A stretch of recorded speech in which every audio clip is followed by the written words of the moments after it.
Benvenuti o bentornati sul mio canale, io sono Silvia e in questo tutorial vedremo insieme come realizzare passo passo questo facilissimo manico per borsa all'uncinetto.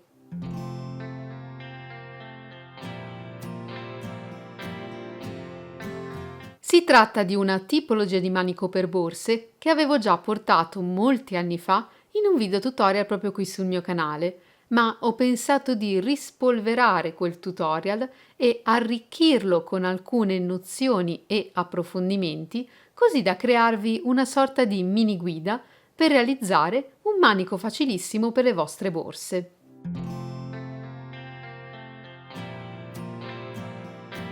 Quali sono le caratteristiche tecniche di questo manico?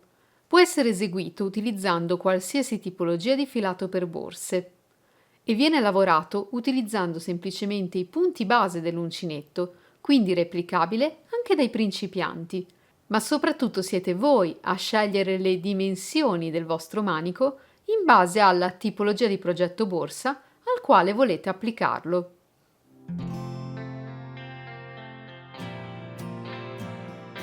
Questa tipologia di manico si compone di due parti, la lavorazione all'uncinetto e il terminale in metallo. Quest'ultimo può avere dimensioni e forme differenti ed è formato anch'esso da due parti, la parte superiore e la parte inferiore chiamata campana. Questo che vi sto mostrando presenta nella parte superiore un moschettone di forma ovale. Può quindi essere aperto o chiuso per agganciarlo o sganciarlo dal supporto presente sulla borsa. Misura in tutto 66 mm, mentre il diametro della campana ha una misura di circa 13 mm. Su un lato della campana noterete poi due fori. All'interno della confezione vengono fornite due viti e una volta inserita la lavorazione all'uncinetto all'interno della campana, le due viti vanno a bloccare il tutto. Ovviamente per mantenere ben agganciate insieme le due parti, io vi consiglio di inserire all'interno della campana qualche goccia di colla per tessuto.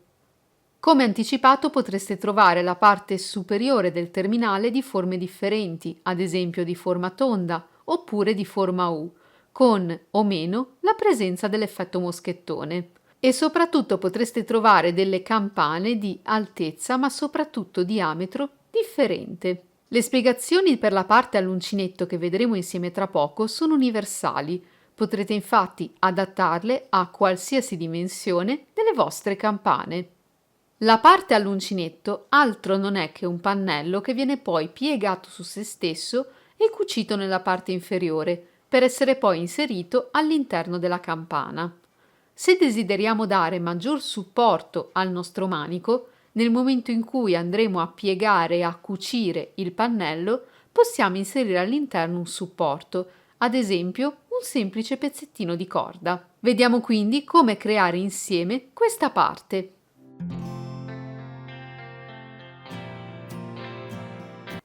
Il numero di catenelle che andremo ad avviare andrà ad incidere a determinare la lunghezza del nostro manico.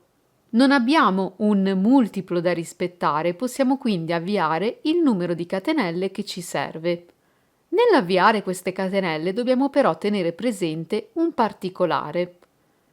La parte iniziale e finale del nostro manico andrà poi inserita all'interno della campanella in metallo. Quindi nell'avviare le nostre catenelle dobbiamo tenere presente che una parte della nostra lavorazione andrà poi inserita in questo modo e andiamo così di fatto a perdere qualche centimetro in lunghezza. Quanto deve essere lungo il nostro manico? Siamo noi a deciderlo, in base anche alla tipologia di progetto che vogliamo realizzare. Abbiamo detto che il numero di catenelle iniziali andrà ad influire sulla lunghezza del manico. Nel caso in cui dobbiamo creare un manico per una borsa come questa, dove abbiamo quindi dei ponticelli ai quali il manico andrà poi agganciato, le nostre catenelle iniziali dovranno coprire almeno la distanza tra un ponticello e l'altro. Tutte le catenelle che andremo poi ad aggiungere in più, quindi aumentando la lunghezza del manico, andranno poi ovviamente a determinare un manico più lungo. Sappiamo poi che una parte del nostro manico verrà sacrificata all'interno dell'attacco in metallo, quindi nel calcolare le catenelle iniziali aggiungiamone sempre qualcuna in più per dedicarla alla parte della lavorazione che andrà inserita all'interno dell'attacco in metallo. Per il manico di questa borsa ho calcolato dal centro del primo ponticello al centro del secondo ponticello circa 16 cm e la parte interna di ciascuna campanella misura circa 2 cm. Per ottenere quindi un manico morbido ai 16 cm che ho calcolato ho aggiunto 4 cm in più, così da creare anche un pochettino di piega.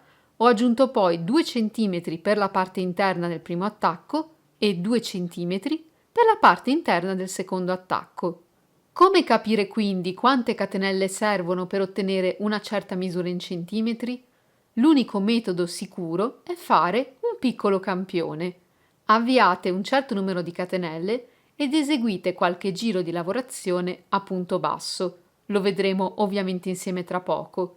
Dopodiché misurate quanti centimetri avete ottenuto con quel numero di catenelle. Dopodiché fate la proporzione. Per ottenere il mio manico vado ad avviare 45 catenelle. Lavorata la mia ultima catenella, la numero 45, vado ad aggiungere una catenella in più. Questa catenella aggiuntiva è una catenella di supporto. Partendo dall'uncinetto dobbiamo ora tornare indietro di 2 catenelle, 1 e 2. Vado a rientrare in quella che per me era la catenella numero 45.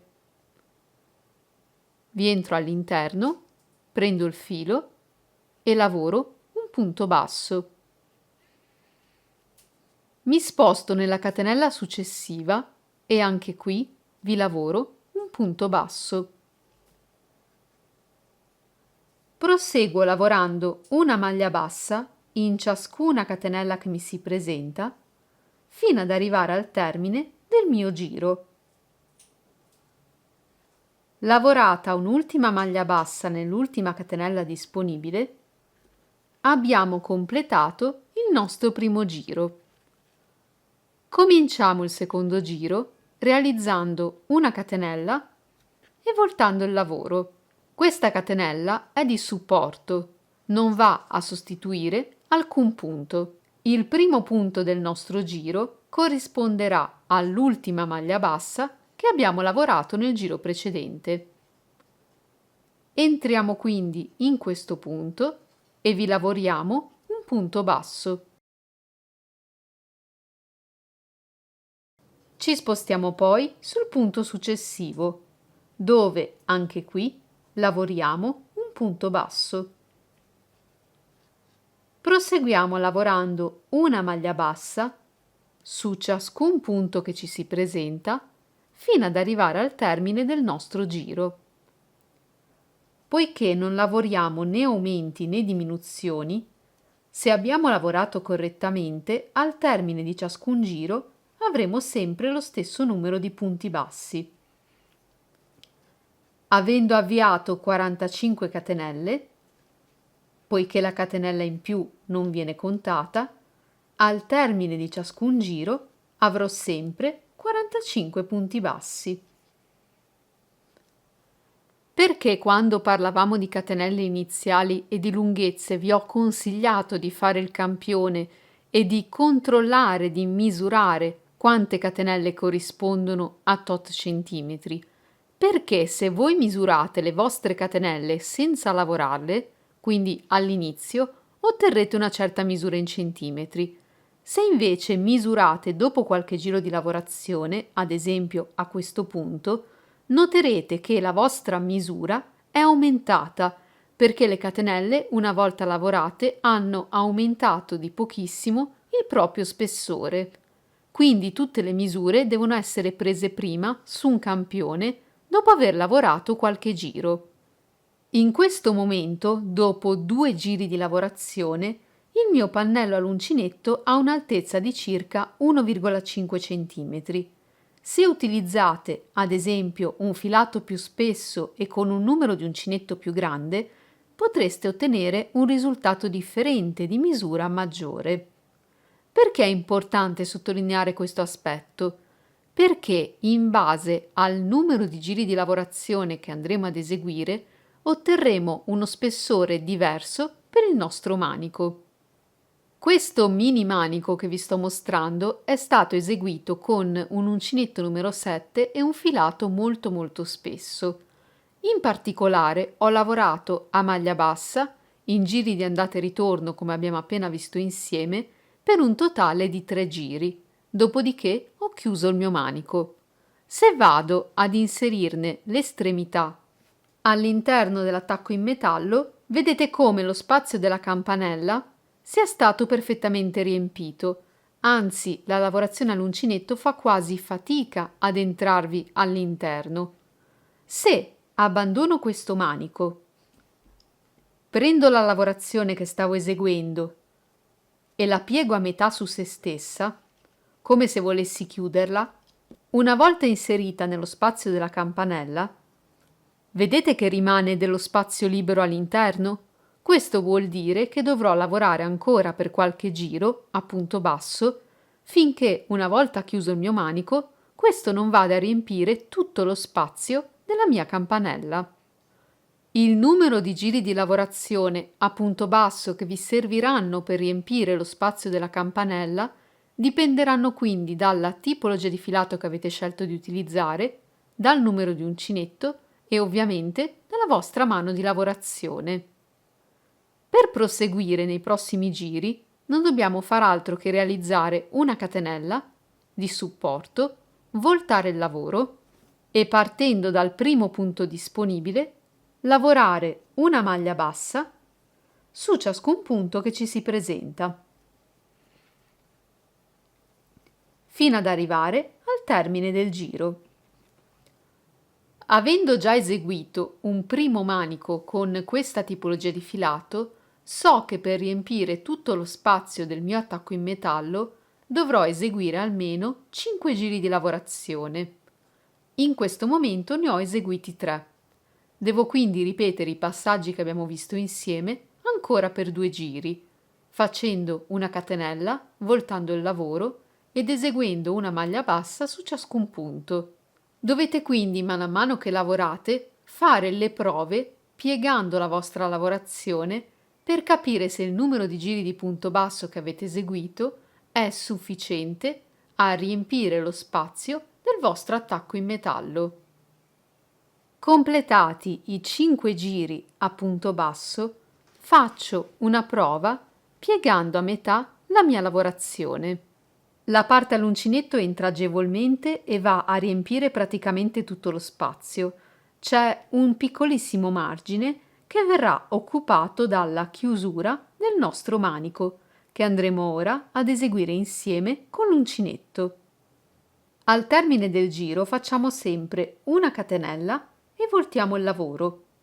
Dobbiamo prendere la parte inferiore del pannello, quella dove abbiamo lavorato le catenelle iniziali, e piegarla verso l'alto. In questo modo andremo a cucire insieme le due parti del nostro pannello passando contemporaneamente attraverso le due costine dei punti che si presentano sul davanti e la catenella corrispondente dall'altro lato del pannello. Entriamo con l'uncinetto nel primo punto che ci si presenta, passando sotto ad entrambe le costine, ed entriamo all'interno della prima catenella dall'altro lato del pannello. Prendiamo il filo e lo facciamo passare attraverso la catenella e attraverso il punto. In questo modo abbiamo due asole sull'uncinetto, chiudiamo la prima con la seconda, come se volessimo eseguire un punto bassissimo. Passiamo al punto successivo. Passiamo sotto ad entrambe le costine che compongono il punto e sulla catenella successiva dall'altro lato del pannello. Prendiamo il filo, lo portiamo attraverso e chiudiamo come se volessimo eseguire un punto bassissimo. Punto successivo, catenella successiva dall'altra parte. Prendiamo il filo, passiamo attraverso e chiudiamo.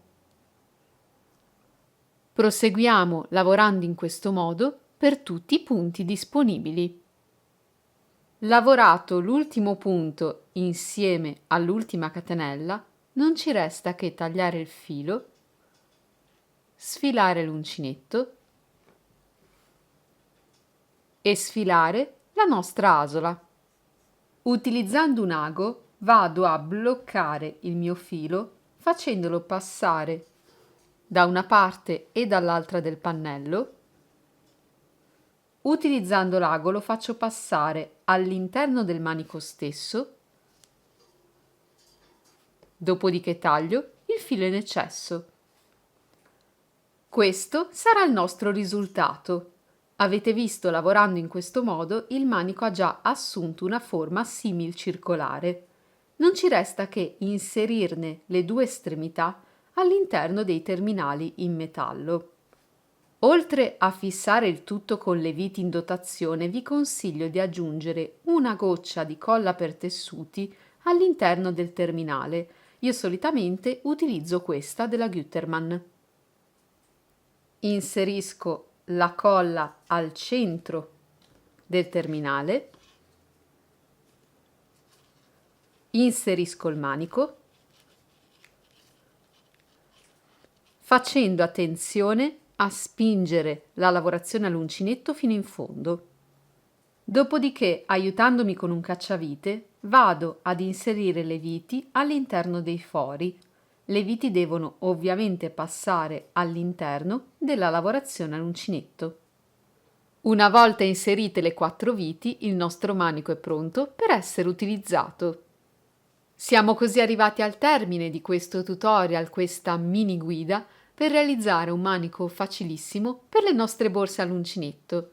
Abbiamo visto come possiamo utilizzare qualsiasi tipologia di filato andando semplicemente ad adattare il numero di catenelle e il numero di giri di lavorazione per ottenere un manico lavorato all'uncinetto perfetto per essere inserito all'interno di qualsiasi terminale in metallo. Se avete trovato utile ma soprattutto interessante questa guida, fatemelo sapere con un bel pollice in su e un commento proprio qui sotto il video. E ovviamente mi farebbe piacere vedere tante fotografie di tutti i manici che andrete a realizzare per le vostre borse seguendo questo tutorial. Potete inviarle a tutti i miei canali social. Trovate il link nel box informazioni subito sotto il video. Inoltre, all'interno di questo video avrete sicuramente notato una piccola anticipazione di uno dei prossimi tutorial borsa che troverete proprio qui sul mio canale YouTube, dove, se ancora non l'avete fatto e se ovviamente ne avete piacere, vi invito ad iscrivervi. L'iscrizione è completamente gratuita. Perciò con i miei nuovi manici vi saluto, vi auguro come sempre buona creatività e spero di rivedervi in un prossimo video, sempre qui sul mio canale YouTube. A presto!